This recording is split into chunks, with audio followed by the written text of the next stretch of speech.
La idea suena imposible, y por eso atrapa. Imagina esto. Sales al patio de tu casa, levantas una tapa, miras dentro de un depósito sencillo y encuentras agua. No llega por tuberías, no viene de un pozo. No depende de la red pública. No hay una bomba compleja trabajando día y noche. Solo aire, tierra, una diferencia de temperatura y un poco de ingenio. A primera vista, parece uno de esos titulares exagerados que prometen milagros caseros. Pero detrás de esta idea hay algo mucho más interesante. Física básica, diseño inteligente y una observación tan antigua como brillante. En 2011, el diseñador australiano Edward Lineker ganó el James Dyson Award con un sistema llamado AirDrop, pensado para extraer humedad del aire y convertirla en agua útil mediante tuberías subterráneas. Su propuesta partía de una verdad muy simple.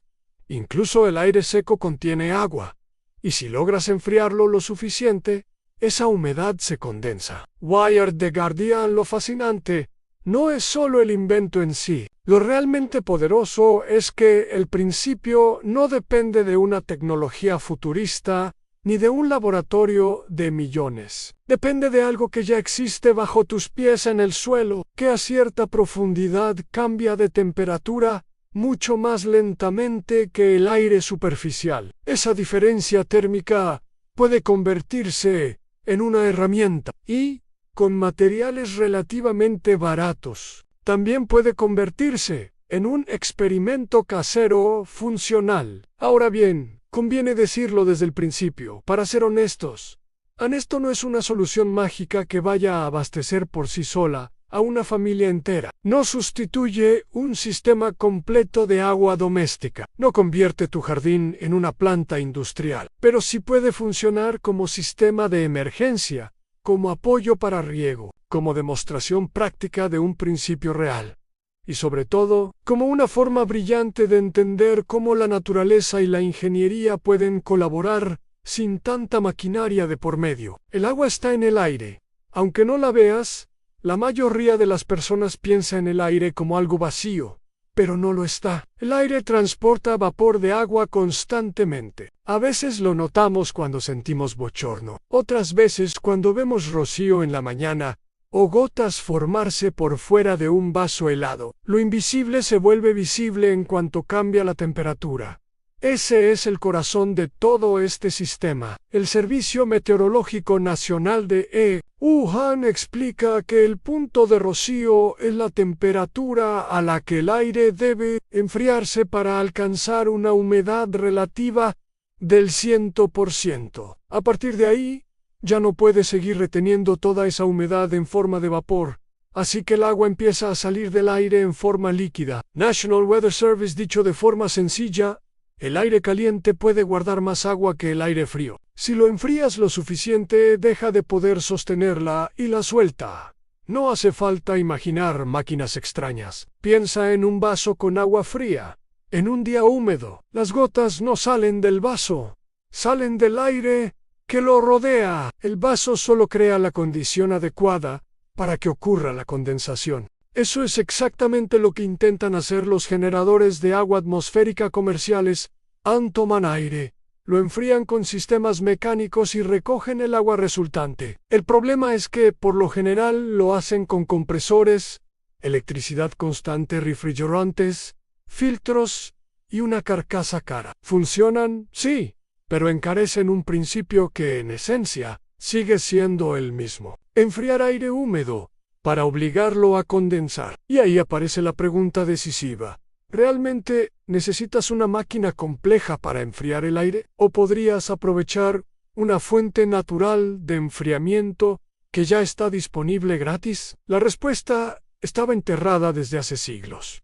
La respuesta más elegante no vino de una startup moderna, sino de la historia. En la antigua Persia se desarrollaron los qanats, túneles subterráneos diseñados para transportar agua subterránea por gravedad desde zonas altas hacia áreas habitadas o agrícolas. No eran, en sentido estricto, máquinas que fabricaban agua del aire. Su función principal era conducir agua desde acuíferos. Pero si demostraban algo crucial en el subsuelo, bien aprovechado, podía conservar frescura, reducir evaporación y sostener infraestructuras hídricas extraordinariamente eficientes. OnWaterHistory.org. Según Water History, los Connaughts comenzaron a construirse en Persia en la primera parte del primer milenio antes de Cristo, y su objetivo principal era extraer y transportar agua subterránea en regiones secas. Su gran ventaja era que casi todo el canal permanecía bajo tierra, lo que reducía pérdidas por evaporación y permitía mover agua sin bombas, solo con gravedad. En waterhistory.org ese matiz es importante. A veces, en relatos virales, se simplifica la historia y se dice que los persas ya habían inventado la misma máquina de agua atmosférica. La realidad es más interesante y más precisa. No era la misma máquina, pero sí una familia de ideas emparentadas. Los persas entendieron antes que muchísimas civilizaciones que el subsuelo no solo servía para esconder agua, sino también para preservar condiciones térmicas mucho más estables que las de la superficie. Y cuando combinas aire, sombra, tierra y diferencia de temperatura, empiezas a jugar con la misma física que hoy usan los sistemas modernos de condensación. En otras palabras, no copiamos una reliquia antigua, recuperamos una lógica antigua. ¿Por qué funciona enterrar el sistema? Porque la tierra no se calienta, ni se enfría tan rápido como el aire. La superficie responde al sol, al viento, a las nubes y a los cambios bruscos del clima. El suelo, en cambio, amortigua esas variaciones. A medida que aumentas la profundidad, la temperatura se vuelve más estable y se aleja de los extremos del día. Bildet Solar. Eso significa que, en verano, el suelo a cierta profundidad suele estar más fresco que el aire exterior. Y esa diferencia es exactamente lo que necesitamos. Si haces pasar aire cálido y húmedo por una tubería que está suficientemente fría, gracias al contacto con la tierra, el aire se enfría. Y si se enfría por debajo de su punto de rocío, el vapor se convierte en agua líquida. No hay truco. No hay magia, hay transferencia de calor. Cuanto mejor transfiera calor el material de la tubería, mejor será el efecto. Por eso el cobre tiene sentido en este tipo de diseño. Conduce la temperatura mucho mejor que el PVC, de modo que el aire en su interior puede perder calor con mayor rapidez. La tubería no crea agua, simplemente ayuda a que la humedad que ya estaba en el aire cambie de estado. Edward Lineker entendió muy bien este punto. Su propuesta AirDrop hacía circular el aire por tuberías subterráneas para enfriarlo y condensar la humedad. Además, introdujo un detalle muy inteligente: aumentar la superficie interior disponible para que la condensación ocurriera con más facilidad. Ensuk experimentó con lana de cobre dentro de la tubería, precisamente para favorecer ese proceso. The Guardian. El diseño casero simple, barato y sorprendentemente lógico.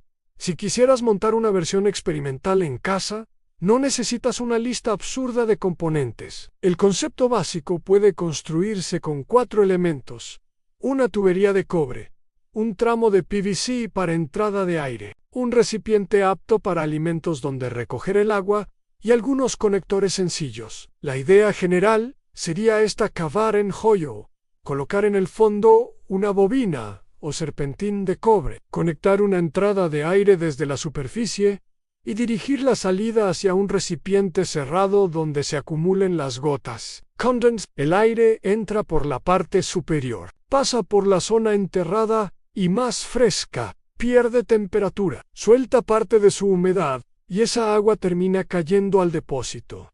Contado así, parece rudimentario, y lo es, pero precisamente ahí está su fuerza. Es un sistema que no intenta ganar por complejidad, sino por inteligencia térmica. Aprovecha recursos pasivos en aire, subsuelo y tiempo. Una versión muy básica podría armarse con una bobina de cobre blando de unos 3 metros, un cubo con tapa, una pequeña sección de PVC y accesorios de unión. El presupuesto puede rondar los $40 o $50, dependiendo del precio local de los materiales. Lo importante no es clavar la cifra exacta al centavo, sino entender que estamos hablando de un prototipo de muy bajo costo comparado con equipos comerciales que usan refrigeración activa. El montaje debe priorizar 3 cosas en contacto térmico: limpieza y recolección. Contacto térmico, para que la bobina de cobre realmente aproveche la frescura del suelo. Limpieza,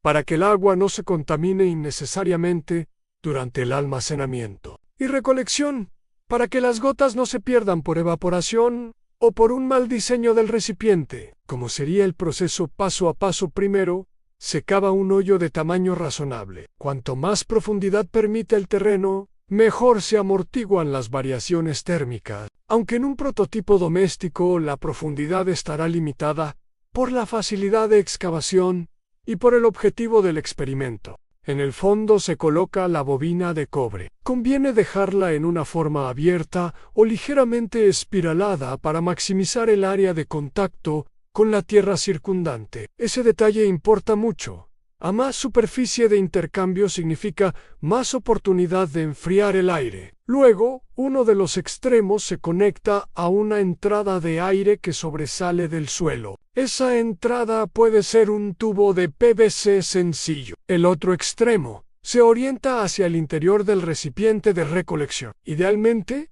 el depósito debe permanecer tapado para minimizar suciedad, evaporación y entrada de insectos. Una vez enterrado todo el conjunto, el sistema queda trabajando de manera pasiva. El aire exterior entra, recorre la sección superior y luego pasa a la zona enterrada. Allí el cobre transmite al aire la temperatura más baja del suelo. Cuando las condiciones son favorables, el vapor se condensa en las paredes interiores de la tubería y las gotas terminan descendiendo hasta el recipiente. No hace falta encender nada. El movimiento de aire puede depender del flujo natural, del calentamiento diferencial o del propio diseño del sistema. En propuestas más avanzadas se incorporan turbinas o apoyo solar, pero el valor de esta versión casera es demostrar cuánto puede lograrse incluso con un enfoque mínimo. El detalle que muchos ignoran: esto no produce agua infinita.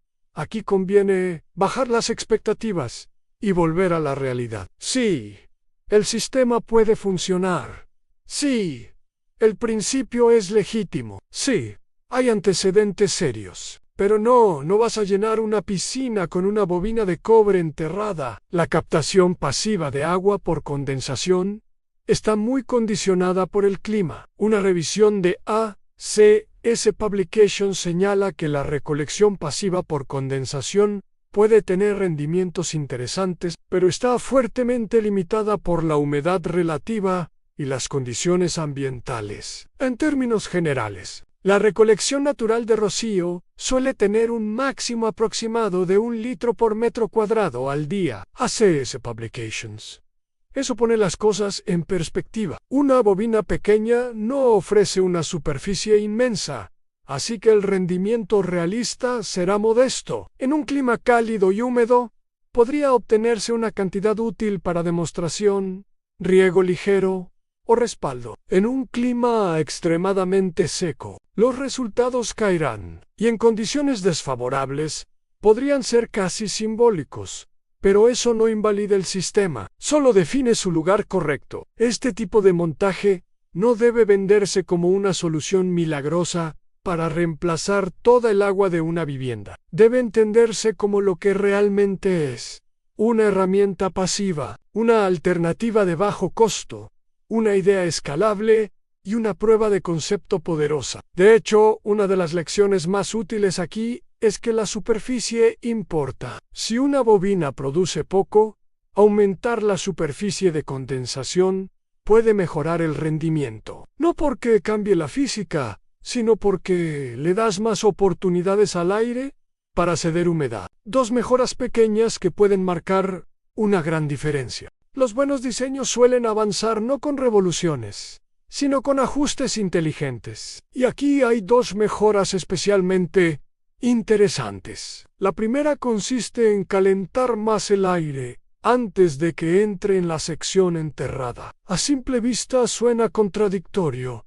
Si queremos agua, ¿por qué querríamos aire más caliente? La respuesta es que lo importante no es solo enfriar, sino cuánto enfrías respecto al punto de partida. Si el aire entra más caliente y luego se encuentra con un subsuelo relativamente fresco, la diferencia térmica puede ser mayor, y eso favorece la condensación. Por eso puede tener sentido aislar o incluso oscurecer la tubería de entrada expuesta al sol. La segunda mejora es aumentar la superficie interior disponible para que se formen gotas. Lineker explicó que introducir lana de cobre en las tuberías ayudaba justamente en eso: más área fría de contacto, más posibilidades de que el vapor encuentre donde condensarse. The Guardian. Ambas mejoras comparten una filosofía muy útil: no hacen el sistema más caro ni más complicado en exceso, pero si lo vuelven más eficiente, son pequeños recordatorios de que el rendimiento no depende solo del material, sino del diseño. ¿Se puede beber esa agua? Técnicamente, el agua recogida por condensación se parece al agua destilada. Viene del vapor, no del acuífero. Eso significa que no arrastra minerales del suelo, del mismo modo que el agua subterránea, pero eso no la convierte automáticamente en segura para beber. El agua condensada puede contaminarse con partículas presentes en el aire, suciedad en la entrada, residuos dentro de la tubería o microorganismos en el recipiente de almacenamiento. Así que lo prudente es tratarla antes de consumirla. Un filtro de carbón activado, una desinfección adecuada y una manipulación limpia son pasos sensatos. Si el objetivo es beberla con regularidad, lo ideal sería analizarla. Dicho de otro modo, el sistema puede recolectar agua, pero la potabilidad no debe darse por hecha. La ingeniería responsable no termina cuando cae la gota, termina cuando esa gota es segura. Lo que esta idea revela sobre la tecnología y el sentido común. Lo más provocador de todo esto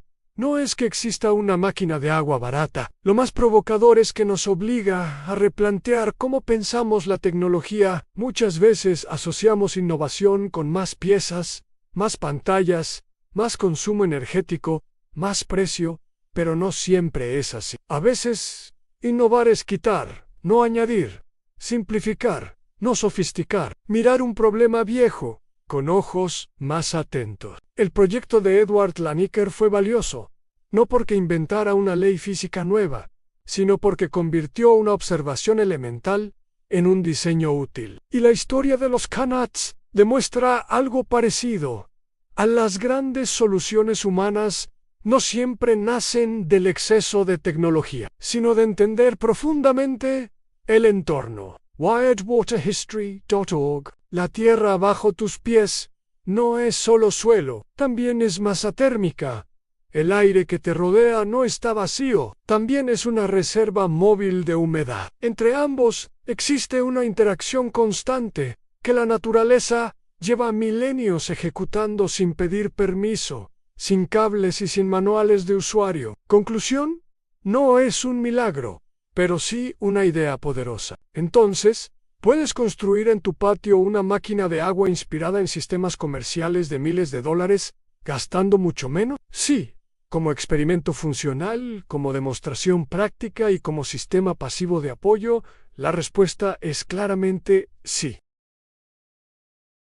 Que el enfriamiento pasivo es una herramienta real, que la historia antigua todavía puede dialogar con el diseño contemporáneo, y que a veces una bobina de cobre enterrada dice más sobre el futuro que una máquina brillante vendida a precio de lujo.